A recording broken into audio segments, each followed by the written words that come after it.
श्री राधे राधे दोस्तों आज मैं आप सभी के लिए एक यूनिक क्राफ्ट आइडिया लेकर आई हूँ। उससे पहले मैं आप सभी से माफ़ी मांगती हूँ क्योंकि क्राफ्ट के वीडियो डालने में थोड़ा मुझे टाइम लग गया है।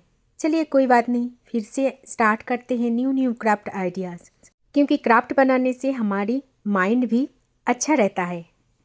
देखिए दोस्तों, ये है एक केक का बोर्ड, जिसका केक तो हमने खा लिए लेकिन बोर्ड ऐसे पड़ा हुआ था।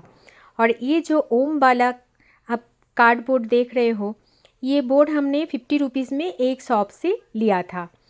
तो आज मैंने सोचा कि इसी से कुछ यूनिक सा क्राफ्ट बनाएं। वैसे ज़्यादा यूनिक तो नहीं होगा, इसी को बस भरेंगे। तो चलिए देखते हैं कि हम आज कैसे कैसे और क्या क्या ट्रिक्स अपना के इस कार्डबोर्ड को अपना एक नया रूप देते हैं। आप सभी से मेरा एक अनुरोध है, कृपया पूरा वीडियो एंड तक जरूर देखना। श्री राधे राधे। और कमेंट बॉक्स में मुझे लिखना नहीं भूलना कि कैसी बनी आज की क्राफ्ट। और वीडियो अच्छी लगी तो वीडियो को शेयर ज़रूर कर देना, क्योंकि दोस्तों ऐसे ही बहुत सारे केक तो हम खा लेते हैं, लेकिन उसका जो ये वेस्ट वाला बोर्ड पड़ा हुआ रहता है, उससे हम घर को सजा सकते हैं अपने यूनिक आइडिया से। आप मेरे आइडिया भी ले सकते हो।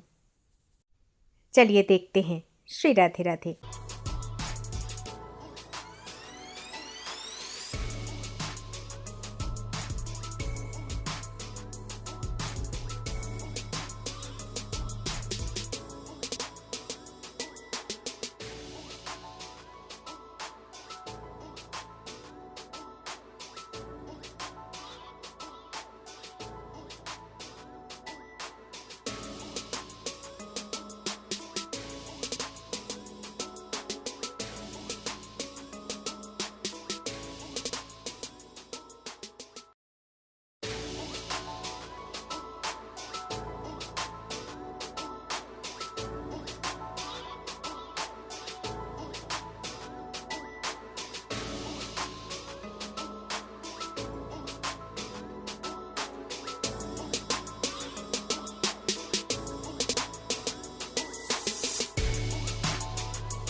दोस्तों, मैं आशा करती हूँ कि हमारी आज की जर्नी बहुत अच्छी रही होंगी। आप मुझे बताना कि आपके घर में भी ऐसा केक का बोर्ड पड़ा हुआ रहता है और कुछ दिन बाद आप फेंक देते हो, और प्रॉमिस करो कि आज के बाद नहीं फेंकना, ऐसे क्राफ्ट बनाना।